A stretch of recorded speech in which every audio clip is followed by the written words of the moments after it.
The Magician, Part 2. A young man wearing a large hat in the form of a lemniscate, standing behind a small table on which are arranged a yellow painted vase, 3 small yellow discs, another 4 red discs in 2 piles, a red beaker with 2 dice, a knife withdrawn from its sheath, and lastly a yellow bag for carrying these various objects. The young man, who is the magician, holds a rod in his right hand from the standpoint of the observer, and a ball or yellow object in his left hand. He holds these 2 objects with perfect ease, without clasping them or showing any other sign of tension, encumbrance, haste, or effort. What he does with his hands is with perfect spontaneity. It is easy play and not work. He himself does not follow the movement of his hands, his gaze is elsewhere. Such is this card that the series of symbols, that is to say, of the revealers of the arcana, which is the game of tarot, is opened by an image representing a player of tricks, a magician or juggler who plays, is truly astonishing. How may this be explained? The first arcanum, the principle underlying all the other 21 major arcana of the tarot, is that of the rapport of personal effort and of spiritual reality. It occupies the first place in the series because if one does not understand it, i.e. take hold of it in cognitive and actual practice, one would not know what to do with all the other arcana. For it is the magician who is called to reveal the practical method relating to all the arcana. He is the arcanum of the arcana in the sense that he reveals that which it is necessary to know and to will in order to enter the school of spiritual exercises whose totality comprises the game of tarot, in order to be able to derive some benefit therefrom. In fact, the first and fundamental principle of esotericism, i.e. of the way of experience of the reality of the spirit, can be rendered by the formula: learn at first concentration without effort, transform work into play, make every yoke that you have accepted easy and every burden that you carry light. This counsel or command or even warning, however you wish to take it, is most serious. This is attested by its original source, namely the words of the Master himself: "My yoke is easy and my burden is light." Matthew 11:30. Let us examine in succession the 3 parts of this formula in order to penetrate the arcanum of active relaxation or effort without effort. Firstly, learn at first concentration without effort. What is this in a practical and theoretical sense? Concentration as the faculty of fixing maximum attention on a minimum amount of space. Schiller said that he who wants to complete something of worth and of skill, quietly and unceasingly he directs the greatest force upon the smallest point, is the practical key to all success in every domain. Modern pedagogy and psychotherapy, the schools of prayer and spiritual exercises, Franciscan, Carmelite, Dominican and Jesuit, occult schools of every type, and lastly ancient Hindu yoga, all approaches are in agreement about this. Patanjali, in his classic work on yoga, formulates in his first sentence the practical and theoretical essence of yoga, the first arcanum or the key of yoga, as follows: Yoga Sitavritti Nirodha. Yoga is the suppression of the oscillation of the mental substance. Yoga Sutras 1.2. Or in other terms, the art of concentration. For the oscillations of the mental substance take place automatically. This automatism in the movements of thoughts and imagination is the opposite of concentration. Now, concentration is only possible in a condition of calm and silence, at the expense of the automatism of thought and imagination. The to be silent therefore precedes the to know, the to will, and the to dare. This is why the Pythagorean school prescribed 5 years' silence to beginners or hearers. One dared to speak there only when one knew and was able to, after having mastered the art of being silent, that is to say, the art of concentration. The prerogative to speak belonged to those who no longer spoke automatically, driven by the game of the intellect and imagination, but who were able to suppress it owing to the practice of interior and exterior silence, and who knew what they were saying, again thanks to the same practice. The silentium practiced by Trappist monks and prescribed for the time of retreat, generally to all those who are taking part, is only the application of the same true law. Yoga is the suppression of the oscillations of the mental substance, or concentration is the willed silence of the automatism of the intellect and imagination. There are nevertheless two sorts of concentration to be distinguished, which are essentially different. The one is disinterested concentration, and the other is interested concentration. The first is due to the free will of enslaving passions, obsessions and attachments, whereas the other is the result of a dominating passion, obsession or attachment. A monk absorbed in prayer and an enraged bull are, the one and the other, concentrated, but the one is in the peace of contemplation, while the other is carried away by rage. Strong passions therefore realize themselves as a high degree of concentration. Thus, gluttons, misers, arrogant people, and maniacs occasionally achieve a remarkable concentration. But, truth to tell, it is not a matter of concentration, but rather obsession in connection with such people. True concentration is a free act in light and in peace. It presupposes a disinterested and detached will. For it is the condition of the will which is the determining and decisive factor in concentration.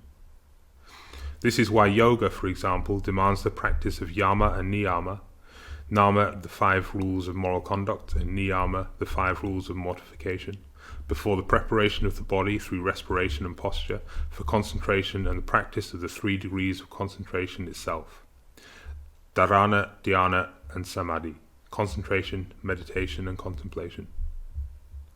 Both St. John of the Cross and St. Teresa of Avila do not tire of repeating that the concentration necessary for spiritual prayer is the fruit of moral purification of the will.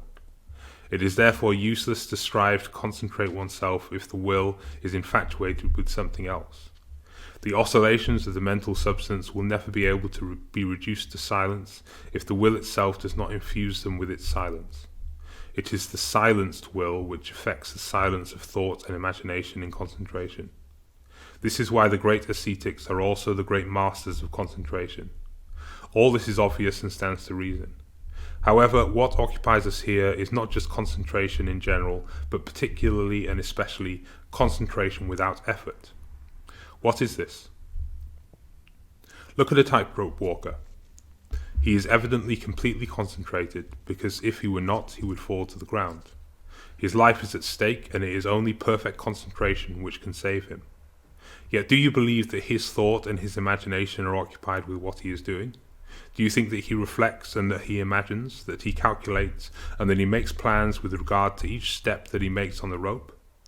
If he were to do that, he would fall immediately. He has to eliminate all activity of the intellect and of the imagination in order to avoid a fall. He must have suppressed the oscillations of the mental substance in order to be able to exercise his skill. It is the intelligence of his rhythmic system, the respiratory and circulatory system, which replaces that of his brain during his acrobatic exercises. In the last analysis, it is a matter of a miracle from the point of view of the intellect and the imagination, analogous to that of Saint Dionysius, Apostle of the Gauls and the first Bishop of Paris, whom tradition identifies with Saint Dionysius the Areopagite, disciple of Saint Paul. In particular, he was, quote, beheaded with the sword before the statue of Mercury, confessing his faith in the Holy Trinity. And at once the body of Dionysius stood erect, and took his head in his hands, and with an angel guiding it and a great light going before it, it walked for 2 miles from the place called Montmartre to the place where, by its own choice and by the providence of God, it now reposes. Jacobus de Voragine, Legenda Aurea, page 620-21. Now the tightrope walker, he too has the head, that is to say, the intellect and imagination, severed for the time of the exercise of his skill, and he also walks from one point to another, carrying his head in his hands under the guidance of another intelligence than that of his head, which acts through the body's rhythmic system. For the tightrope walker, the juggler, and the magician, their skill and ability are fundamentally analogous to the miracle of Saint Dionysius, because with them, as with Saint Dionysius, it is a matter of transposing the centre of directing consciousness from the head to the chest, from the cerebral system to the rhythmic system. Concentration without effort is the transposition of the directing centre of the brain to the rhythmic system, from the domain of the mind and imagination to that of morality and the will. The great hat in the form of a lemniscate which the magician wears, like his attitude of perfect ease, indicates this transposition. For the lemniscate, the horizontal 8, is not only the symbol of infinity, but also that of rhythm, of the respiration and circulation. It is the symbol of eternal rhythm, or the eternity of rhythm.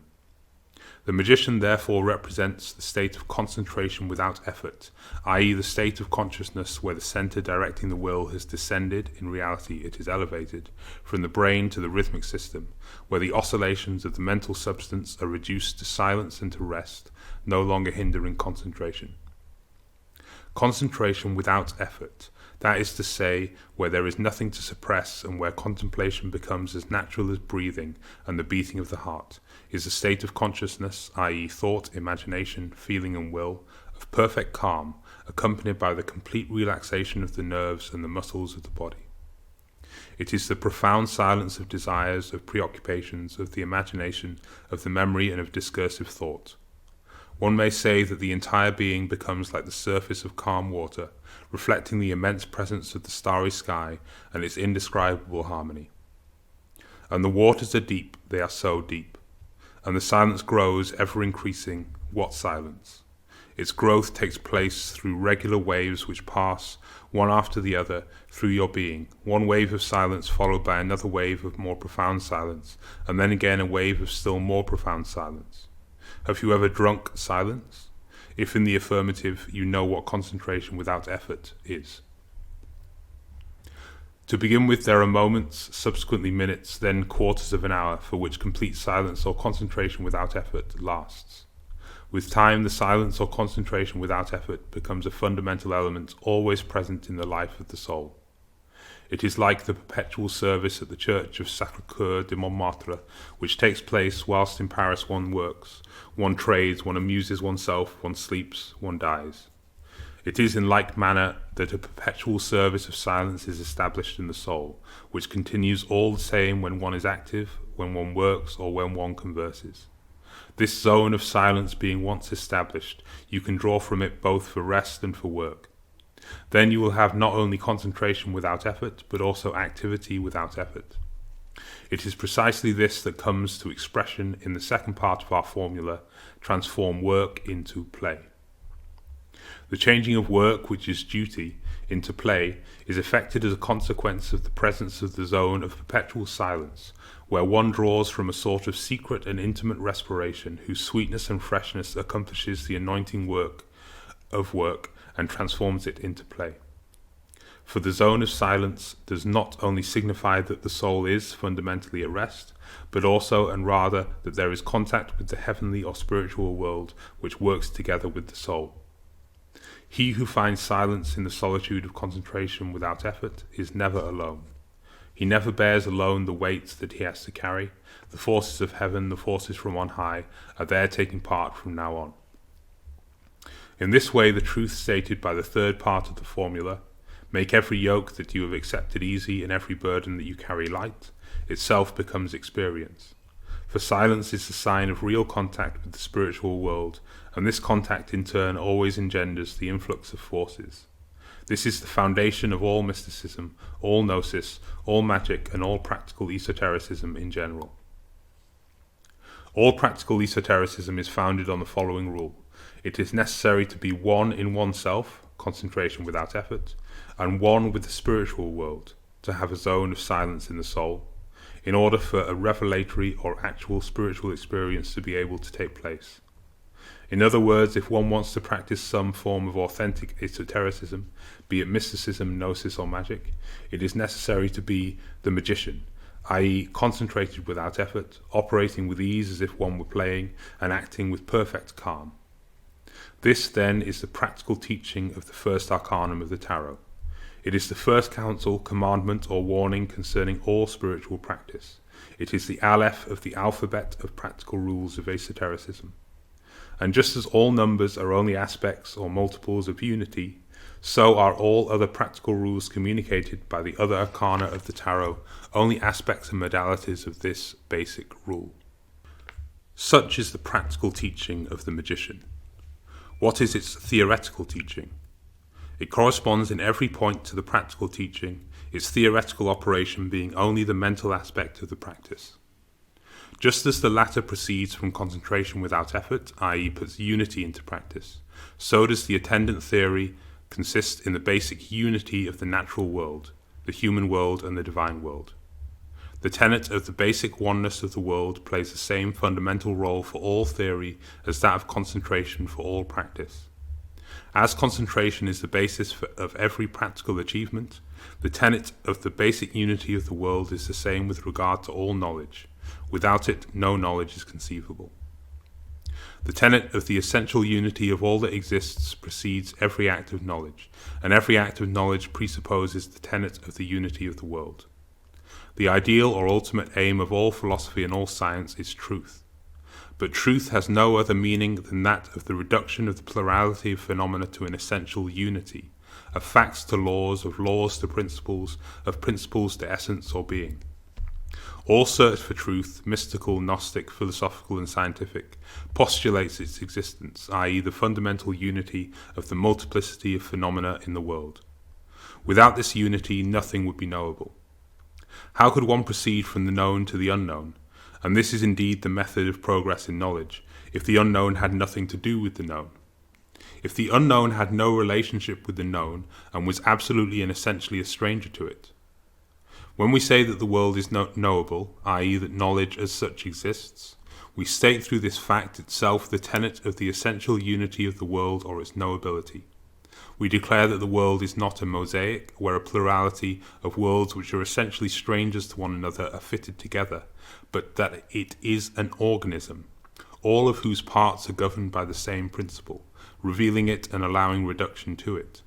The relationship of everything and of all beings is the conditio sine qua non of their knowability. The open recognition of the relationship of all things and beings has engendered an exactly corresponding method of knowledge. It is the method generally known under the title the method of analogy. Its role and its import in so-called occult science has been illumined in an admirable way by Papou in his Traité élémentaire des sciences occultes, Paris 1988. Analogy is not a tenet or postulate. The essential unity of the world is this, but is the first and principal method, the aleph of the alphabet of methods, whose use facilitates the advance of knowledge. It is the first conclusion drawn from the tenet of universal unity. Since at the root of the diversity of phenomena their unity is found, in such a way that they are at one and the same time different and one, they are neither identical nor heterogeneous, but are analogous insofar as they manifest their essential kinship. The traditional formula setting forth the method of analogy is well known. It is the second verse of the Emerald Table of Hermes Trismegistus. Quote, that which is above is like to that which is below, and that which is below is like to that which is above, to accomplish the miracles of the one thing. Tabula Smaragdina 2. This is the classic formula of analogy for all that exists in space, above and below. The formula of analogy applied in time would be, that which was is as that which will be, and that which will be is as that which was, to accomplish the miracles of eternity. The formula of analogy applied in space is the basis of typological symbolism, that is, of symbols expressing correspondences between prototypes above and their manifestations below. The formula of analogy applied in time is the basis of mythological symbolism, that is, of symbols expressing correspondences between archetypes in the past and their manifestations in the present. Thus, the magician is a typological symbol. He reveals to us the prototype of the man of spirit. Whilst the biblical accounts of Adam and Eve and Cain and Abel are, on the other hand, myths. They reveal the archetypes which manifest themselves endlessly in history and in each individual biography. They are mythological symbols pertaining to the domain of time. These two categories of symbolism, based on analogy, constitute through their mutual relationship a cross. Here is something written on myth, i.e. on the symbolism of time or history according to our definition, by Hans Leisegang, the author of a classic book on gnosis. Quote, every myth expresses in a form narrated for a particular case an eternal idea which will be intuitively recognized by he who re-experiences the content of the myth. Hans Lasergang Die Gnosis, page 51. And this is what Mark Haven says concerning typological symbols in the chapter on symbolism in his posthumous book, Le Tarot. Quote, "Our sensations symbolizing external movement do not resemble them, i.e. the phenomena, any more than the undulations of sand in the desert resemble the wind which raises it up into sand dunes, or any more than the ebb and flow of the sea resembles the combined movements of the sun and moon. They are symbols of it. The opinion of Kant, Hamilton, and Spencer, which reduces inner movements to simple symbols of a hidden reality, is truer and more rational than naive realism," author's note. "Science ought to resign itself to being only a symbolism conscious of itself. But the symbolic has quite another significance. The science of sciences, as it was called by the ancients, the universal and divine language which proclaims and proves the hierarchy of forms from the archetypal world down to the material world and the relationships which unite them.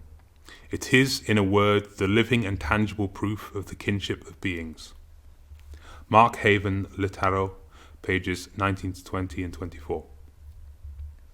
Above, therefore, two definitions, of symbols of time or of myths, and of that of space or of the correspondence of worlds, from the archetypal world down to the material world, are formulated, the one by a German savant, Hans Lasergang, at Leipzig in 1924, and the other by a French hermeticist, Mark Haven, at Lyons in 1906, which express exactly the ideas of the two types of symbolism, mythological and typological, which we are setting forward here. The Emerald Table only alludes to typological symbolism or space, analogy between that which is above and that which is below.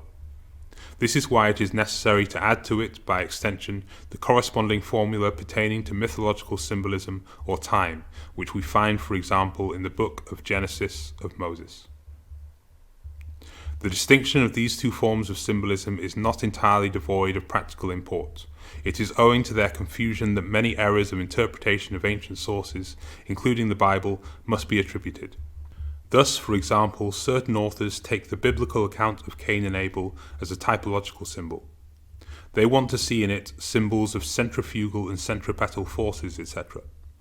However, the story of Cain and Abel is a myth, i.e. it expresses in a form narrated for a particular case an eternal idea.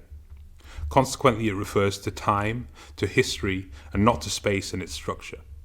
It shows us how brothers can become mortal enemies through the very fact that they worship the same God in the same way. The source of religious wars is revealed here, and it is not the difference in dogma nor that of cult or ritual which is the cause, but uniquely the pretension to equality, or if one prefers, the negation of hierarchy. Here also is the world's first revolution, the archetype of all revolutions which have taken place and which will take place in the future of humanity. For the cause of all wars and revolutions, in a word, of all violence, is always the same, the negation of hierarchy. This cause is found already, germinally, at such a lofty level as that of the communal act of worship of the same God by two brothers. This is the staggering revelation of the story of Cain and Abel. And as murders, wars, and revolutions continue, the story of Cain and Abel remains ever valid and relevant. Being always valid and relevant throughout the passage of centuries, this is a myth, and moreover a myth of the first order. It is the same with the accounts of the fall of Adam and Eve, the deluge and Noah's Ark, the Tower of Babel, etc. These are myths, i.e. in the first place historical symbols referring to time, and not symbols expressing the unity of the worlds in physical, metaphysical, and moral space. The fall of Adam and Eve does not reveal a corresponding fall in the divine world within the womb of the Holy Trinity. Neither does it express directly the metaphysical structure of the archetypal world. It is a particular event in the terrestrial history of mankind whose importance will cease only with the end of human history. In a word, it is a true myth. On the other hand, it would be erroneous to interpret, for example, the vision of Ezekiel, the Merkaba, as a myth. The vision of the celestial chariot is a symbolic revelation of the archetypal world. It is a typological symbol. It is that which, furthermore, the author of the Zohar so well understood, which is why he took the vision of Ezekiel as a central symbol of cosmic knowledge, according to the rule of analogy that that which is above is as that which is below. For the Zohar knows this rule well. Not only does it make implicit use of it, but also it gives it an explicit expression. It is thus that we read in the Zohar, quote, "For as it is above, so it is below. As all the supernal days are filled with blessing by the heavenly man, so are the days here below filled with blessing through the agency of man, i.e. the righteous." Zohar 25a. India also has her version of the Hermetic maxim. Thus, the Vishvasara Tantra states the formula, "What is here is there. What is not here is nowhere." The use of analogy is not limited, however, to the accursed sciences, magic, astrology, and alchemy, and to speculative mysticism. It is, truth to tell, universal. For neither philosophy, nor theology, nor science itself can do without it. Here is the role that analogy plays in the logic which is the basis of philosophy and the sciences. 1. The procedure of classification of objects on the basis of their resemblance is the first step on the way of research by the inductive method. It presupposes the analogy of objects to be classified. 2. Analogy, argument by analogy, can constitute the basis of hypotheses. Thus the famous nebula hypothesis of Laplace was due to the analogy that he observed in the direction of the circular movement of the planets around the Sun, the movement of satellites around the planets, and the rotation of the planets about their axes. He concluded, therefore, from the analogy manifesting itself in these movements, their common origin. 3. As J. Maynard Keynes says in his A Treatise on Probability, scientific method indeed is mainly devoted to discovering means of so heightening the known analogy that we may dispense as far as possible with the methods of pure induction. J. Maynard Keynes, A Treatise on Probability, page 241. Now, pure induction is founded on simple enumeration and is essentially only conclusion based on the experience of given statistics. Thus one could say, as John is a man and is dead, and as Peter is a man and is dead, and as Michael is a man and is dead, therefore man is mortal. The force of this argument depends on number or on the quantity of facts known through experience. The method of analogy, on the other hand, adds the qualitative element, i.e. that which is of intrinsic importance, to the quantitative. Here is an example of an argument by analogy. Andrew is formed from matter, energy, and consciousness. As matter does not disappear with his death, but only changes its form, and as energy does not disappear but only modifies the mode of its activity, Andrew's consciousness also cannot simply disappear, but must merely change its form and mode or plane of activity. Therefore, Andrew is immortal. This latter argument is founded on the formula of Hermes Trismegistus. That which is below, matter and energy, is as that which is above, consciousness. Now, if there exists a law of conservation of matter and energy, although matter transforms itself into energy and vice versa, there must necessarily exist also a law of conservation of consciousness, or immortality. The ideal of science, according to Keynes, is to find the means to elaborate the scope of known analogy so far as to be able to do without the hypothetical method of pure induction, i.e. to transform the scientific method into pure analogy based on pure experience without the hypothetical elements immanent in pure induction. It is by virtue of the method of analogy that science makes discoveries, in passing from the known to the unknown, formulates fruitful hypotheses, and pursues a methodical, directing aim. Analogy is its beginning and its end, its alpha and its omega. In that which concerns speculative philosophy or metaphysics, the same role is reserved there for analogy. All conclusions of a metaphysical nature are based only on the analogy of man, nature, and the intelligible or metaphysical world. Thus, the two principal authorities of the most methodical and most disciplined philosophy, medieval scholastic philosophy, St. Thomas Aquinas and St. Bonaventura, of whom one represents Aristotelianism and the other Platonism in Christian philosophy, not only make use of analogy but also assign it a very important theoretical role in their doctrines themselves. St. Thomas advances the doctrine of analogia entis, the analogy of being, which is the principal key to his philosophy.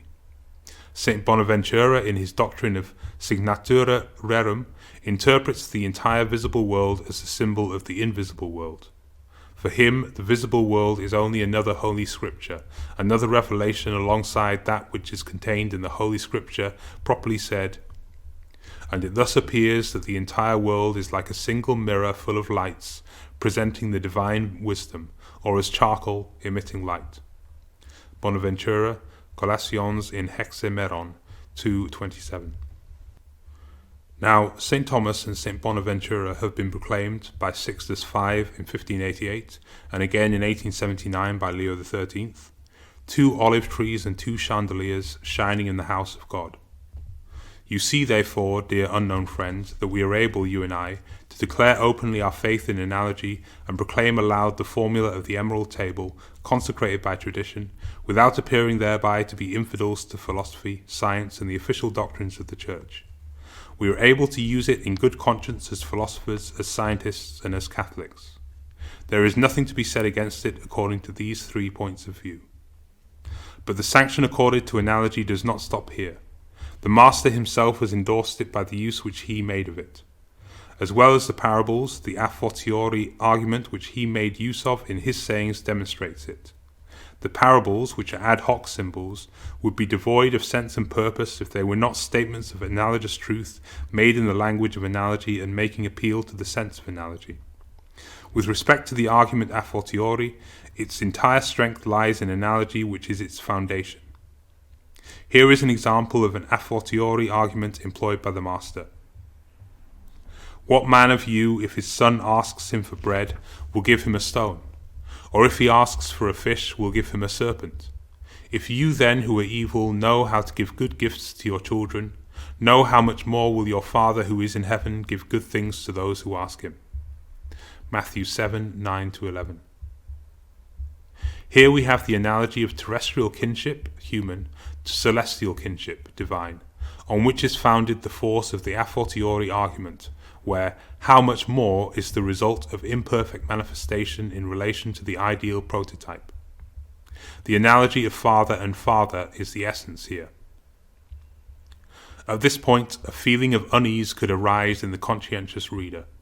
There are many arguments and authorities cited in support of the method of analogy, but what is there here as an argument against this method, as regarding its weaknesses and dangers? Well, it must be acknowledged quite plainly and frankly that the method of analogy presents many negative sides and many dangers, errors and serious illusions. This is because it is entirely founded on experience, and all superficial, incomplete or false experience is bound to give rise to superficial, incomplete and false conclusions, by analogy, in a direction parallel with the experience from which they are the outcome. Thus, in making use of insufficiently powerful telescopes, canals were seen on Mars, straight continuous lines, where it was inferred by analogy that these canals must be artificial and that consequently the planet was inhabited by civilized beings. Now, the subsequent perfecting of telescopes and exact observation has demonstrated that the canals are not at all continuous, but that they display breaks, and are not rectilinear as they first appeared. The argument by analogy therefore loses its value in this case, owing to the error of experience on which it was based. With respect to the occult sciences, Gerard de Vrimberg has published a table of astrological correspondences of the tarot according to different authors. There, for example, the seventh card, the Chariot, corresponds to the sign Gemini, according to Etilia, to Sagittarius, according to Fomalhaut, to Gemini, according to Soral, to Sagittarius, according to an anonymous author, to the planet Mars, according to Pasilidae, to the planet Venus, according to Valguin, to the Sun, according to Eli Star, to the sign of Libra, according to Snijdes, to the planet Venus, according to Mercury, to the sign of Cancer, according to Crowley, and to the sign of Gemini, according to Kurzan. Here the relativity of the correspondences obtained by means of the method of analogy is readily apparent. But, on the other hand, the concordance of correspondences between the metals and the planets, obtained by the same method, is maintained by ancient, medieval, and modern authors. Greek astrologers of the 4th century BC, continuing the Babylonian tradition, where gold corresponds to the sun and to the god Enlil, and silver to the moon and to the god Anu, accepted the following correspondences: gold, sun; silver, moon; lead, Saturn; tin to Jupiter; iron to Mars; copper to Venus; and mercury to Mercury. The same correspondences were accepted by astrologers and alchemists of the Middle Ages, and again today by all authors in the occult sciences and in Hermeticism, including Rudolf Steiner and other anthroposophical authors, which correspondences you will find in the book by Papou, Traité élémentaire des sciences occultes. On the subject of the universality of these analogous correspondences between the planets and metals, I may add that the 44 years of my studies and experiences in this domain have not led me to modify anything in the table of given correspondences, and that, on the contrary, they have supplied numerous proofs, direct and indirect, which have confirmed their truth. It must be concluded, therefore, that the method of analogy on the one hand is in no way infallible, but on the other hand it is qualified to lead to the discovery of essential truths. Its effectiveness and value depend on the fullness and exactitude of the experience upon which it is based. Let us return now to the arcanum, the magician. As concentration without effort finds expression in the whole picture of the card, as well as in all its details, and thus constitutes the practical arcanum here, one also finds expressed in it the method of analogy, which constitutes the theoretical arcanum. For, seen from the level of the intellect, the practice of the method of analogy corresponds completely to the practice of concentration without effort. Also, it appears there not as work, but rather as play. The practice of analogy on the intellectual plane of consciousness does not, in fact, demand any effort. Either one perceives, sees analogous correspondences, or one does not perceive or see them. Just as the magician or juggler has had to train and work for a long time before attaining the ability of concentration without effort, similarly he who makes use of the method of analogy on the intellectual plane must have worked much, i.e. to have acquired long experience and to have accumulated the teachings which it requires, before attaining the faculty of immediate perception of analogous correspondences, before becoming a magician or juggler who makes use of the analogy of beings and of things without effort as in a game. This faculty constitutes an essential part of the realization of the task that the Master charged his disciples with. Truly I say to you, whoever does not receive the kingdom of God like a child shall not enter it. Mark 10:15. The little child does not work, he plays. But how serious he is, i.e. concentrated, when he plays. His attention is still, complete and undivided, whereas with he who approaches the kingdom of God it becomes again entire and undivided. And this is the arcanum of intellectual geniality, the vision of the unity of beings and things through the immediate perception of their correspondences, through consciousness concentrated without effort. The Master did not want us to become puerile. What he wanted is that we attain the geniality of intelligence and heart which is analogous, but not identical, to the attitude of the child, who carries only easy burdens and renders all his yokes light. The magician represents the man who has attained harmony and equilibrium between the spontaneity of the unconscious, in the sense given to it by C.G. Jung, and the deliberate action of the conscious, in the sense of I or ego consciousness. His state of consciousness is the synthesis of the conscious and the unconscious, of creative spontaneity and deliberately executed activity. It is the state of consciousness that the psychological school of C.G. Jung calls individuation, or synthesis of the conscious and unconscious elements in the personality, or synthesis of the self. C.G. Jung and C. Kerenyi, Introduction to a Science of Mythology, page 115. This synthesis renders possible concentration without effort and intellectual vision without effort, which are the practical and theoretical aspects of all fruitfulness in both practical and intellectual realms. Friedrich Schiller seems to have had consciousness of this arcanum when he advanced his doctrine of the synthesis between intellectual consciousness, imposing heavy burdens of duties and of rules, and the instinctive nature of man, in the Spieltrieb, the urge to play. The true and the desired must, according to him, find their synthesis in the beautiful, for it is only in the beautiful that the Spieltrieb renders the burden of the true or the just light, and raises at the same time the darkness of instinctive forces to the level of light and consciousness. In other words, he who sees the beauty of that which he recognizes as true cannot fail to love it, and in loving it the element of constraint in the duty prescribed by the true will disappear. duty becomes a delight. It is thus that work is transformed into play and concentration without effort becomes possible. But the first arcanum, the arcanum of practical and theoretical fruitfulness, whilst proclaiming the effectiveness of serious play, which is the complete tarot, contains at the same time a serious warning. There is play and play. There is the magician and the magician. This is why anyone who confuses lack of concentration with concentration without effort, and streams of simple mental associations with the vision without effort of correspondences by analogy, will necessarily become a charlatan. The arcanum of the magician is twofold. It has two aspects. He invites us on the path which leads to geniality, and he warns us of the danger of the path which leads to charlatanism. I must add that often, too often alas, the teachers of occultism follow the two paths at the same time, and that which they teach contains elements of genius mixed with elements of charlatanism. May the first arcanum of the tarot be always present before us as a kind of guardian of the threshold. May he invite us to cross the threshold of work and effort in order to enter into activity without effort and knowledge without effort. But may he also at the same time warn us that the more we go beyond the threshold, the more work, effort and experience on this side of the threshold will be indispensable for the attainment of real truth. May the magician say to us, and may he repeat it each day, to perceive and to know, to try and to be able to, are all different things. There are mirages above as there are mirages below.